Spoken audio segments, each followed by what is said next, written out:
Welcome to the Workplace Minute, powered by H3HR Advisors and sponsored by Paychex, one of the leading providers of HR, payroll, retirement, and insurance solutions for businesses of all sizes. My name is Steve Boese. Some companies are remaining committed to their DE&I programs in the face of mounting pressures. Companies like Costco, JP Chase, and Apple are defending their DE&I programs despite nationwide pushback and growing pressure from the new presidential administration.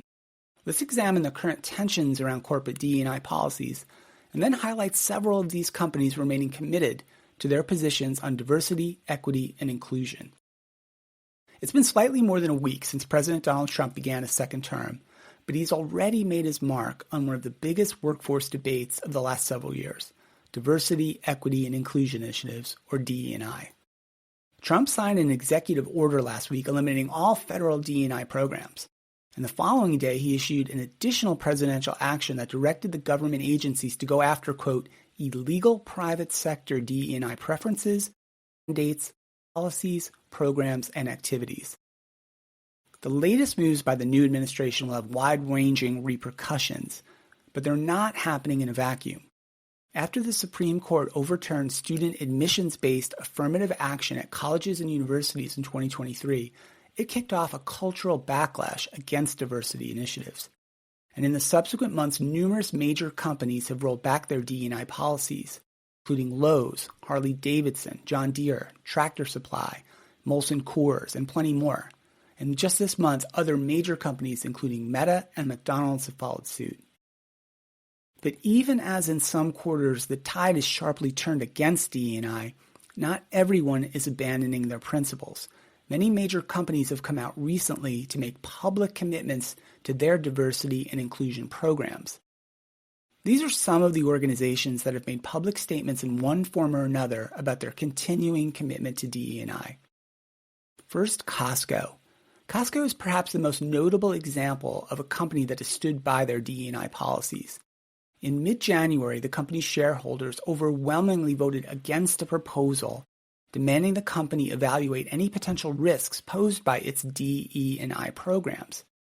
Costco's board of directors unanimously advised shareholders to vote against this activist proposal, and they stated that Costco shareholders ultimately rejected this proposal with 98% of the vote. Next, JP Chase. JP Chase CEO Jamie Dimon has made it clear that he is not afraid of the anti-DE&I activists who have pledged to go after the banking giant. We are going to continue to reach out to the Black community and the Hispanic community, the LGBTQ community, and the veteran community, Jamie said in a live interview with CNBC at the World Economic Forum in Davos, Switzerland on January 22nd. We're not trying to pander to any which side or any which thing. Now, if you point to something we're doing that's wrong, I'd change it, and we will make modifications going forward. But we're very proud of what we've done, and what we've done is lift up cities, schools, states, hospitals, countries, companies, and we're going to do more of the same, he said. A JP Morgan spokesperson provided additional remarks to reporters. Quote, we believe our DE&I strategies, programs, and initiatives are well conceived, rightly intended, and executed in a way that reasonably manage risks. We will continue to review our approach and our programs as the law develops further in this area and make adjustments as appropriate based on our firm's objectives and other legal requirements. Next, Apple.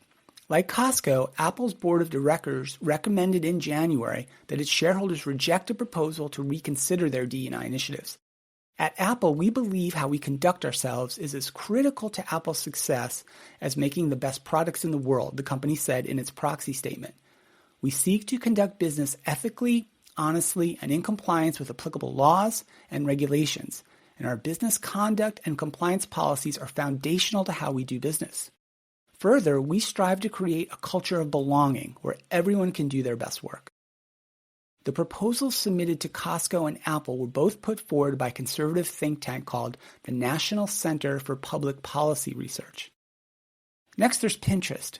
Leaders at the social media platform Pinterest have publicly stood by their DE&I outlook. The company's CEO, Bill Reddy, spoke to CNBC, remarking that, quote, with things like inclusive AI, with things like diversity by default in our feed. And the company's chief legal, business, and business affairs officer also expressed how Pinterest's DE&I work will continue in the face of obstacles, writing on LinkedIn that, quote, "what makes Pinterest strong as a company and as a platform, and we will not waver in that belief." And finally, let's mention Microsoft. In December, Microsoft's chief diversity officer, Lindsay Ray McIntyre, wrote on a LinkedIn post that the company's diversity and inclusion work is more important than ever. She also highlighted the organization's October 2024 Global Diversity and Inclusion Report, pointing out that 76% of Microsoft employees joined the company for both their career and for Microsoft's culture. For Microsoft, transparency and accountability are not a trend or a season, she wrote. It's important for people in support of the ongoing commitment to DE&I programs and principles in their workplace to understand how companies are either remaining committed to this work, backing away from it in the face of external pressures and a change in the political environment, or simply refuse to take a side one way or another. More and more consumers are making informed choices about their spending and loyalty to companies based at least in part on these DE&I issues. And workers, too, consider them among the other cultural factors that determine whether to apply for a job at a company or remain with their current company. Wrestling with these issues, challenges, and opportunities was one of the top 7 workplace trends that we at H3 HR Advisors identified as being the most important for HR leaders in 2025. And based on everything that has happened in just under 1 month of the new year, we think that DE&I will be top of mind for organizations for some time to come. Of course, we will continue to follow this and all the important topics and trends in the world of work here on the HR Happy Hour Media Network. That's it for the Workplace Minute, powered by H3 HR Advisors. Thanks for listening, and if you're watching us on YouTube, please subscribe.